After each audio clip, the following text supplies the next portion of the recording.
Hi, hello. Welcome to our channel Sravanti Ballaji Home Vlogs. Today's special recipe ఆలు బఠానీ మసాలా. ఈ సీజన్లో ఎక్కువగా దొరికే పచ్చి బఠానీలతో ఆలు కాంబినేషన్లో సింపుల్గా రెడీ అయ్యే ఈ కర్రీని ఒక్కసారి ట్రై చేసి చూడండి. రైస్ చపాతీలోకి సర్వ్ చేసుకుంటే చాలా టేస్టీగా ఉంటుంది. మరి ఇంకెందుకు ఆలస్యం, టేస్టీగా ఈజీగా ప్రిపేర్ చేసుకునే ఈ కర్రీని ఎలా తయారు చేయాలో చూసేద్దామా? ముందుగా స్టవ్ వెలిగించి ఆలూని ఉడికించడం కోసం బౌల్లో పెట్టండి. అదే బౌల్లోనికి సగం కంటే ఎక్కువగా వాటర్ని పొయ్యండి. తర్వాత మీడియం సైజ్గా ఉన్న 4 ఆలూని తీసుకొని ఆలూపై ఉన్న పొట్టంతా నీట్గా తీసేసి మీడియం సైజ్ ముక్కలుగా కట్ చేసుకోండి. ఇలా కట్ చేసుకున్న ఆలు ముక్కలను వాటర్లోకి వేసుకొని 1 స్పూన్ సాల్ట్ని కూడా వేసి బౌల్పై మూతను పెట్టి ఆలు ఉడికేంత వరకు స్టవ్ని హై ఫ్లేమ్లో ఉంచి ఉడికించండి. ఆలు ఇలా ఉడుకుతూ ఉన్నప్పుడు చిన్న ముక్కను తీసుకొని ఆలు ముక్క ఉడికిందో లేదో టెస్ట్ చేసుకోండి. తర్వాత స్ట్రైనర్తో ఆలు ముక్కలన్నింటినీ వాటర్ రాకుండా ప్లేట్లోకి తీసుకోండి. తర్వాత కర్రీని ప్రిపేర్ చేయడం కోసం బౌల్ని పెట్టండి. అందులోకి 4 టేబుల్ స్పూన్ల వరకు ఆయిల్ను వేయండి. ఆయిల్ కాస్త హీట్ అయిన తర్వాత పోపు దినుసులను యాడ్ చేయండి. పోపు దినుసులు అంటే 1 స్పూన్ జీలకర్ర, 1 స్పూన్ ఆవాలు, 1 స్పూన్ శనగపప్పు, 1 స్పూన్ మినప్పప్పు.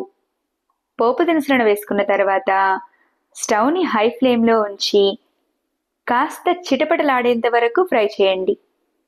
తర్వాత చిన్న ముక్కలుగా కట్ చేసిన మీడియం సైజ్ ఆనియన్ తరుగు, పొడవు ముక్కలుగా చాప్ చేసిన 4 నుంచి 5 పచ్చిమిర్చి తరుగు, 3 రెమ్మల కరివేపాకును వేసి ఆనియన్ లైట్ గోల్డెన్ కలర్ వచ్చేంత వరకు స్టవ్ని హై ఫ్లేమ్లో ఉంచి కలుపుతూ ఉండండి.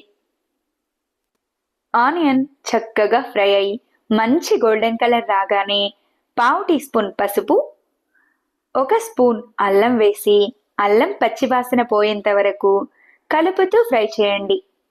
అల్లం చక్కగా ఫ్రై అయిన తర్వాత చిన్న ముక్కలుగా కట్ చేసిన మీడియం సైజ్గా ఉన్న 4 టమాటాల తరుగుని వేసుకోండి. టమాటా ముక్కలు వేసుకున్న తర్వాత పోపు కలిసేలా బాగా కలిపి బౌల్పై మూతను పెట్టి టమాటా ముక్కలు కాస్త మెత్తబడేంత వరకు స్టవ్ని లో ఫ్లేమ్లో ఉంచి ఉడికించండి. టమాటా ముక్కలు చక్కగా ఉడికిన తర్వాత 1 కప్పు వరకు పచ్చి బఠానీలను తీసుకోండి. ఈ కర్రీని ప్రిపేర్ చేస్తున్నప్పుడు ఆలు క్వాంటిటీ, పచ్చి బఠానీల క్వాంటిటీ సమానంగా ఉండేలా తీసుకోండి. ఇలా తీసుకున్న బఠానీలను పోపులోకి యాడ్ చేసుకొని పోపు కలిసేలా బాగా కలిపి బౌల్పై మూతను పెట్టి మరొక 2 నిమిషాలు స్టవ్ని లో ఫ్లేమ్లో ఉంచి ఉడికించండి. 2 నిమిషాల వరకు బఠానీలు చక్కగా ఉడికిన తర్వాత ముందుగానే ఉడికించి తీసుకున్న ఆలు ముక్కలను వేసి పోపు కలిసేలా బాగా కలపండి. ఆలు ముక్కలను ముందుగానే ఉడికించి తీసుకున్నాము కాబట్టి ఎక్కువగా ఫ్రై చేయాల్సిన అవసరం లేదు. 2 నుంచి 3 నిమిషాల వరకు స్టవ్ని హై ఫ్లేమ్లో ఉంచి పోపు కలిసేలా కలుపుతూ ఫ్రై చేసుకోండి. ఇలా చక్కగా ఫ్రై అయిన కర్రీలోనికి తగినంత కారం, 1 స్పూన్ వరకు ధనియాల పొడిని వేసి కారం కలిసేలా కర్రీని బాగా కలపండి. కారం చక్కగా కలిసిన తర్వాత బౌల్పై మూతను పెట్టి కారం ఫ్రై అయ్యేంత వరకు మరొక 5 నిమిషాలు స్టవ్ని లో ఫ్లేమ్లో ఉంచి ఉడికించండి. కారం చక్కగా ఫ్రై అయి కర్రీ నుంచి ఆయిల్ రిలీజ్ అవుతూ ఉన్నప్పుడు గ్రేవీకి సరిపడా వాటర్ని యాడ్ చేసుకోండి. వాటర్ వేసుకున్న తర్వాత రుచికి తగినంత సాల్ట్ను వేసుకొని కర్రీ మొత్తం కలిసేలా బాగా కలపండి. కర్రీ ఇలా చక్కగా కలుపుకున్న తర్వాత బౌల్పై మూతను పెట్టి మరొక 5 నిమిషాలు స్టవ్ని లో ఫ్లేమ్లో ఉంచి ఉడికించండి. గ్రేవీ కాస్త చిక్కపడి ఇలా కర్రీపై ఆయిల్ తేలగానే సన్నగా చాప్ చేసుకున్న కొత్తిమీర తరుగును వేసి స్టవ్ ఆఫ్ చేసేయండి.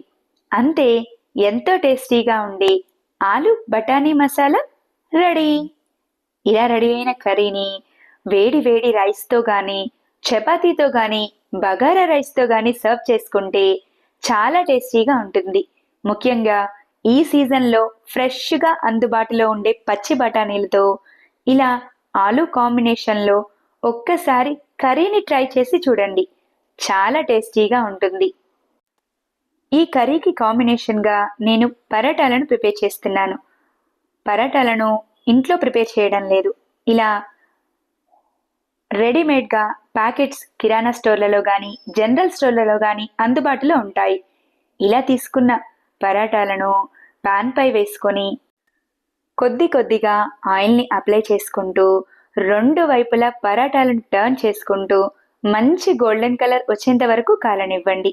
సింపుల్గా, రెడీమేడ్గా ఇంట్లోనే ఈజీగా రెడీ అయిపోతాయి.